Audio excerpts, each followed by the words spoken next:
அலைக்கும் வரஹ்மத்துல்லாஹி வபரகாத்துஹு. ரப்பி ஷ்ரஹ் லி ஸத்ரி வயஸ்ஸிர் லி அம்ரி வஹ்லுல் உக்தம் மின் லிசானி யஃப்கஹு கௌலி. ரப்பி ஸித்னி இல்மா. கண்ணியத்திற்குரிய அல்லாஹ்வின் நல்லடியார்களே, கிளாஸ் 9 சிறு உரையாக பார்க்க போகிறோம். நான் சிறு உரையாக சொல்கிறேன். நம்ம கிளாஸ் 8 பார்த்துருப்போம், ஷைத்தான்னா நம்மளுடைய பரம எதிரி அப்படின்னு. அதை பற்றி இறைவன் என்ன சொல்கிறாங்கிறத நம்ம பார்க்க போகிறோம். நம்ம வாயளவில் நம்ம எதிரின்னு சொன்னாலும் அவனை தான் நம்ம பகைவனாகவே வச்சுருப்போம். அவனை தான் நம்ம பகைவனாகவே வச்சுருப்போம். இதை பற்றி இறைவன் என்ன சொல்கிறானுங்கிறத பார்ப்போம். 35வது அத்தியாயம் சூரா ஃபாத்திரில் 5, 6, 7 ஆகிய வசனங்களில் இறைவன் சொல்கிறான் பாருங்க. மனிதர்களே, நிச்சயமாக அல்லாஹ்வின் வாக்குறுதி உண்மையானதாகும். ஆகவே உலக வாழ்க்கை உங்களை ஒருபோதும் ஏமாற்றிவிட வேண்டாம். இன்னும் ஷைத்தானாகிய ஏமாற்றுபவன் உங்களை அல்லாஹ்வை விட்டும் ஏமாற்றி விட வேண்டாம். நிச்சயமாக ஷைத்தான் உங்களுக்கு பகைவனாக இருக்கிறான். ஆகவே நீங்களும் அவனை பகைவனாகவே எடுத்துக்கொள்ளுங்கள். அவன் தன்னை பின்பற்றும் தன் கூட்டத்தாரை அழைப்பதெல்லாம் அவர்கள் கொழுந்து விட்டறியும் நரக நெருப்பு உரியவர்களாக இருப்பதற்காகவே தான். எவர்கள் சத்தியத்தை நிராகரிக்கிறார்களோ அவர்களுக்கு கடினமான வேதனை உண்டு. ஆனால் எவர்கள் நம்பிக்கை கொண்டு நற்செயல்கள் செய்கிறார்களோ அவர்களுக்கு மன்னிப்பும் மாபெரும் நற்கூலியும் உண்டு. இதில் இறைவன் என்ன சொன்னான்னா, மனிதர்களே, நீங்கள் அல்லாவோட வாக்குறுதி உண்மையானதாகும். இவ்வுலக வாழ்க்கையில் நீங்கள் ஒருபோதும் ஏமாந்து போயிடாதீங்க. ஏன்னா ஷைத்தான் தான் ஏமாத்துவவன். உங்களையும் அல்லாவை விட்டும் ஏமாற்றி விட வேண்டாம். நீங்கள் அல்லாவை விட்டுறாதீங்க. நிச்சயமாக ஷைத்தான் உங்களுக்கு பகைவனாகவே இருக்கிறான்.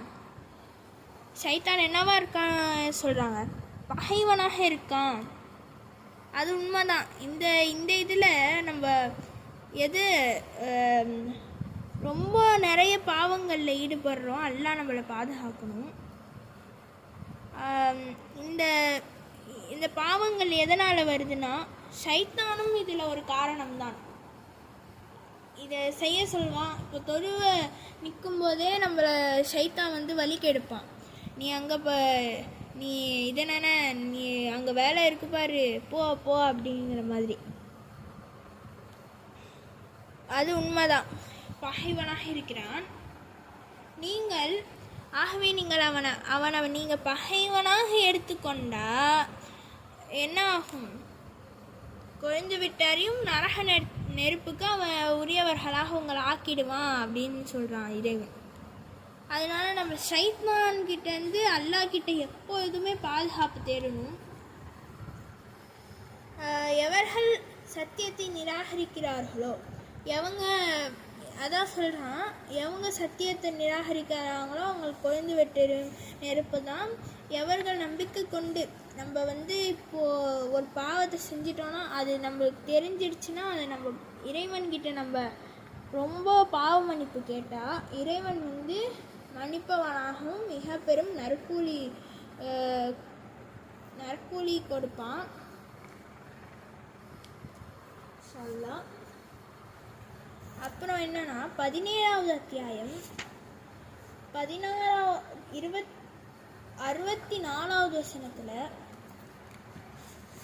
17:64 அந்த வசனத்தில் இறைவன் என்ன சொல்கிறான்னா, இன்னும் அவர்களிலிருந்து நீ எவரை வழி சறுக்க செய்ய சக்தி பெற்றிருக்கிறாயோ அவர்கள் உன் கூப்பாட்டை கொண்டு வழி சுருக்க செய். என்னன்னா ஷைத்தான் பெரிய பெரிய படைகளெல்லாம் வச்சுருக்கானா, குதிரைப்படை, காலாட்படை. இப்படி இப்போ ஒரு போர்னா குதிரைப்படை, காலாட்படை அந்த மாதிரிலாம் வச்சுருப்பாங்க இல்லையா, அந்த மாதிரியெல்லாம் வச்சுருக்கானா. அவள் உங்கள் நம்மளை வழி கெடுக்கிறதுக்கு என்ன வேணாலும் பண்ணுவான், எந்த அளவுக்கு வேணாலும் போவான், அந்த மாதிரின்னு வந்து இந்த அத்தியாயத்தில் வருது. அவன் எந்த அளவுக்கு வேணால் போவான். அதனால நீங்கள் இறைவன்கிட்ட வந்து பாதுகாப்புக்கு தேடுங்க. அவன் வந்து அவர்களுடைய செல்வங்களையும் குழந்தைகளையும் நீ கூட்டாக இருந்து கொள், அவர்களுக்கு பொய்யான வாக்குறுதிகளையும் கொடு என்று அல்லாஹ் கூறினான். இறைவன்கிட்ட அவனே இது சத்தியம் செய்தான் இல்லையா, மனிதர்களை வந்து மறுமை நாள் கியாமத் நாள் வரைக்கும் நான் வழிக்கெடுப்பேன், நேர்வழிக்கு இது பண்ண மாட்டேன், நான் வழிக்கெடுப்பேன் அப்படின்னு வாக்குறுதி கொடுத்தான்ல இறைவன்கிட்ட. அதான் சொல்கிறாங்க. அவன் வந்து எந்த அளவுக்கு வேணால் போவான் நம்மளை வழிக்கெடுக்கிறதுக்கு. நம்ம இறைவன்கிட்ட பாதுகாப்பு தேடணும். 7வது அத்தியாயம் 27வது வசனம். இந்த சூரா அராஃப்ல 27 ஆதமுடைய மக்களே, ஆதம் அலைஹிஸ்ஸலாம் இதில் வருது பாருங்க. ஆதமுடைய மக்களே, ஷைத்தான் உங்களுடைய பெற்றோர்கள் இருவரையும், ஆதம் அலைஹிஸ்ஸலாம் எப்படி அந்த மரத்துலேருந்து அந்த பழத்தை பறித்து சாப்பிடக்கூடாதுன்னு இறைவன் சொன்னால், ஷைத்தான் வந்து அதை இது பண்ணிட்டான் இல்லையா, அவங்கள வழிக்கெடுக்க வச்சுட்டான் இல்லையா. இருவரையும் வெட்கத்தலங்களை அவ்விருவரும் காண்பிப்பதற்காக அவ்விருவரின் ஆடையும் அவ்விருவரை விட்டும் கலைந்து சுவனபதியை விட்டு வெளியேற்றியது போல் அவன் உங்களை ஏமாற்றி சோதனைகளாக வேண்டாம். இறைவன் எப்படி ஆதமுடைய மக்கள் அவங்களே எப்படி வழிக்கெடுக்க செய்தான், அந்த மாதிரி நம்மளையும் ஷைத்தான் எந்த அளவுக்கு வேணாலும் போவான் அவன் நம்மளை வழிக்கெடுக்கிறதுக்கு. நம்ம ரொம்ப இறைவன்கிட்ட பாதுகாப்பு தேடி நம்ம மனசார அஊது பில்லாஹி மினஷ் ஷைத்தானிர் ரஜீம், விரட்டப்பட்ட ஷைத்தானை விட்டும் யாரப்பே எனக்கு பாதுகாப்பு கொடு யாரப்பே அப்படிங்கிற மாதிரி நம்ம மனசை விட்டு இறைவன்கிட்ட நம்ம பாதுகாப்பு தேடணும்னா இறைவன் அந்த துவாவையே கபூல் செஞ்சிருவான். சுப்ஹானல்லாஹ், இறைவன் அந்த துவாவை கபூல் செய்வான். இன்ஷா அல்லாஹ் எல்லாருமே அந்த துவாவை செய்யணும்.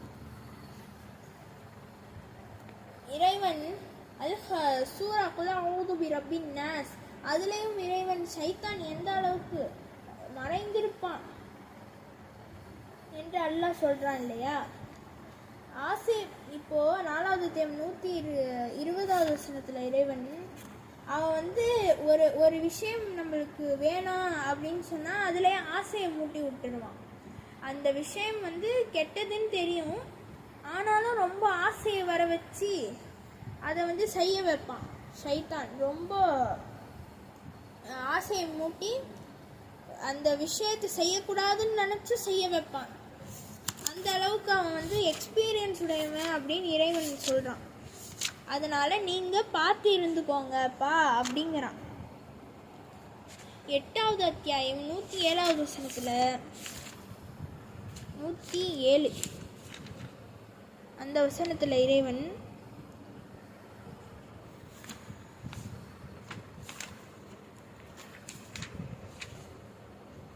எட்டுல 107 அந்த வருஷத்தில் எல்லாரும் பண்ணுறாங்கன்னு சொல்லிட்டு அது நல்லதுன்னு எல்லாரும் பண்ணுறாங்களே சரி நம்மளும் பண்ணுவோம்னு நம்ம மனசு சொல்ல வந்து போட்டு வைப்பான். அவன் வந்து நம்மளை வழிக்கெடுக்கிறதுக்குனே அவன் வந்து படைக்கப்பட்டவன். ஃபஸ்ட்டு எப்படின்னா இறைவனே மாறு செஞ்சிட்டான் இல்லையா, அவன் எந்த அளவுக்கு இருப்பான், ஒரு எக்ஸ்பீரியன்ஸான மாதிரி எவ்வளவோ பேரையே வழிகெடுத்திருக்கான். அதான் இறைவன் சொல்கிறான், நீங்கள் தான்ப்பா பார்த்து இருக்கணும். இறைவன் நம்ம படித்தோம் இல்லையா 7வது அத்தியாயம் 17வது வசனத்தில் ஷைத்தான் லெஃப்ட்டில் வருவான், ரைட்டில் வருவான், ஃப்ரண்ட்டில் வருவான், பேக்கில் வருவான். இப்போ அப்பில் வரமாட்டான், டவுனில் வரமாட்டான். அல்லாஹ்கிட்ட மேலே அல்லாஹ் கிட்ட பாதுகாப்பு கேட்கும்போது, சுஜூதில் இறைவன்கிட்ட நம்ம ரொம்ப அழுது பாதுகாப்பு கேட்கும்போது இறைவன் அதை வந்து ஏற்றுப்பான். நம்ம வந்து ஃபஸ்ட்டு என்ன பண்ணணும்னா,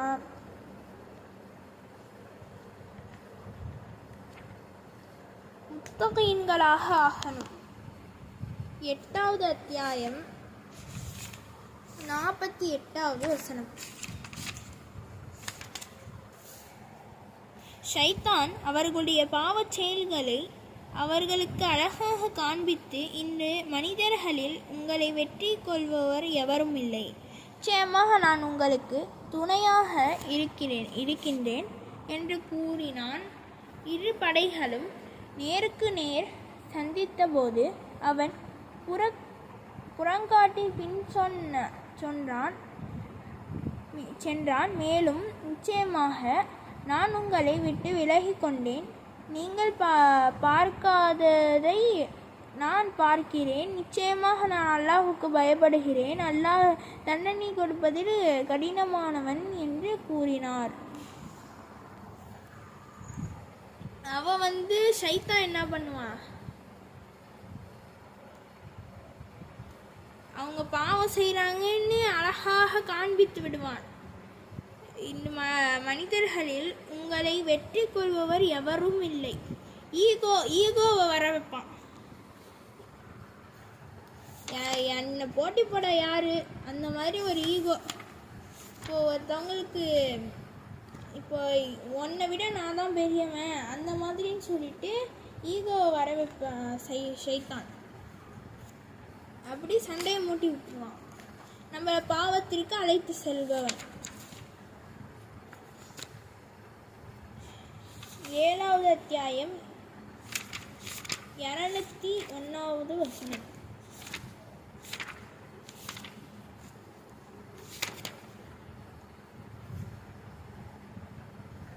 நிச்சயமாக எவர்கள் அல்லாஹுக்கு அஞ்சுகிறார்களோ அவர்களுக்குள் ஷைத்தானிலிருந்து தவறான எண்ணம் ஊசலாடினால் அவர்கள் அல்லாஹ்வை நினைக்கிறார்கள். அவர்கள் திடீரென விழிப்படைந்து கொள்வார்கள். ஷைத்தான் வந்து முத்தகீன்கள் எப்படி இருப்பாங்கன்னா, ஷைத்தான் வராங்கிற தெரிஞ்ச உடனே அவங்க வந்து விழித்து கொள்வார்கள். ஷைத்தான் வரான்னு தெரிஞ்சிருச்சுன்னா அவங்க அதுலேருந்து விழித்து கொள்வார்கள். விழிப்பு வந்துடும். விழித்து இறைவன்கிட்ட பாதுகாப்பு தேடுவாங்க முத்தகீன்கள். இறைவன் சொல்றான். 36வது அத்தியாயம் 60வது வசனம். 36ல் 60. ஆதமுடைய மக்களே, நீங்கள் ஷைத்தானை வணங்காதீர்கள். நிச்சயமாக அவன் உங்களுக்கு பகிரங்கமான பகைவன் என்று நான் உங்களிடம் உறுதிமொழி வாங்கவில்லையா? என்னையே நீங்கள் வணங்க வேண்டும். இதுதான் நேரான வழி.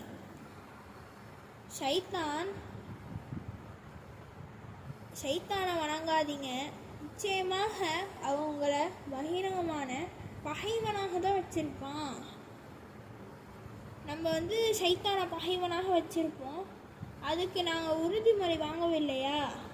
ஆனால் நீங்கள் அவனை மாரடிச்சிட்டு அவன் உங்களை மாரடிச்சிடுவான்.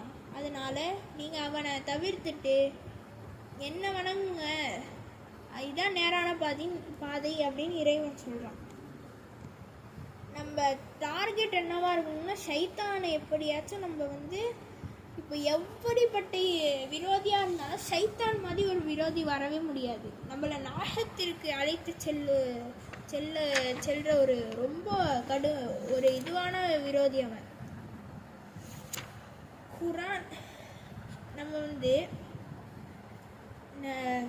தொழுகைக்கு எந்த காரியம் செய்தாலும் ஷைத்தான் வரானோ இல்லையோ, தொழுகையில் நிற்கும்போது கரெக்டாக வந்துடுவான் ஷைத்தான். தொழுகையில் நிற்கும்போது கரெக்டாக நான் எப்படி தொழுகையில் நிற்கும்போதே என்னென்னமோ ஞாபகம் வரும். வீட்டில் ஒரு வேலை இருக்குது, நான் ராஜாவாக இருக்கிற மாதிரி பாஸ்ட்டு அந்த மாதிரிலாம் ஞாபகம் வரும். தொழுகையில் கூப்பிடும்போது நபிசல்லா அலைஹி ஒரு துவா ஓதுவாங்கன்னா, லா ஹவுல வலா குவத்த இல்லா பில்லா. இந்த துவாவை ஓதும்போது இறைவன் நம்மளுக்கு ஷைத்தானிடமிருந்து நம்மளுக்கு பாதுகாப்பு தருவான். இப்போ எப்படின்னா, ஒரு எக்ஸாம்பிள், ஒரு நாய் வருதுன்னா நம்ம வந்து ஒரு நாய், ஒரு கொடூரமான அவ்வளோ ஒரு கோபமான ஒரு நாய் செக்யூரிட்டிக்கு போட்டிருக்காங்க. அங்கே நம்ம ஒரு வீட்டுக்கு போகிறோம், அங்கே அந்த நாய் இருக்குது. நம்ம என்ன குங்ஃபு கராட்டே மாஸ்டராக என்ன நாய் கூட போய் சண்டை போட முடியுமா? நாய் கடிக்கும்ல. அதுவே அவர் ஓனரு டாமின்னு கூப்பிட்டா அது ஓடி வரும். எப்படி டாமி இங்கே வா அப்படின்னு கூப்பிட்டா அது ஓடி வரும் இல்லையா? அதை பற்றி தான் இறைவன் 4வது அத்தியாயம் 76வது வசனத்தில் 76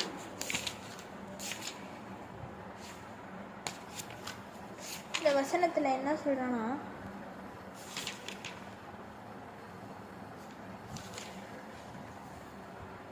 நம்பிக்கை கொண்டவர்களே, அல்லாஹ்வின் பாதையில் போர் செய்கிறீர்கள். நிராகரிப்பவர்கள் ஷைத்தானின் பாதையில் போர் செய்கிறார்கள். ஆகவே நம்பிக்கையாளர்களாகிய நீங்கள் ஷைத்தானின் நண்பர்களுக்கு எதிராக போர் புரியுங்கள். நிச்சயமாக ஷைத்தான் சூழ்ச்சி பலவீனமானதே ஆகும். எப்படின்னா, இப்போ போருக்கு வராங்க இல்லையா, அவங்க எதிரில் நிற்கிறவங்களாம்